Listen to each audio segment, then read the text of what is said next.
বেসরকারি নিরাপত্তারক্ষীর বাড়িতে হানা দিল নিশি কুটুম্বের দল। চুরি করে নিয়ে গেল নগদ অর্থ সহ স্বর্ণালংকার। ঘটনা বিক্রমনগর হাসপাতাল চৌমুহনী এলাকায়। এলাকার বাসিন্দা রামকুমার দাস একটি কোম্পানিতে বেসরকারি নিরাপত্তারক্ষীর কাজ করেন।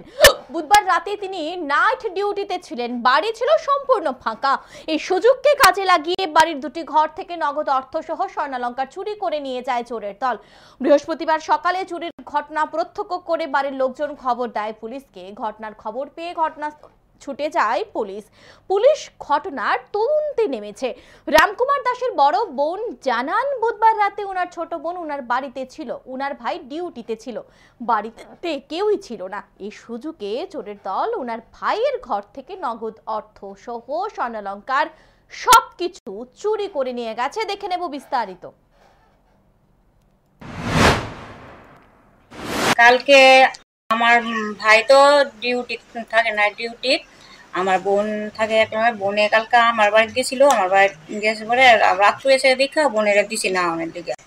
সকালবেলা ভোরবেলা বোনে আয়া দেখে মানে ঘরে তালা টালা ভাঙ্গা, ঘরে যা ভালো জিনিস টিনিস ছিল সব কিছু নিয়ে গেছে।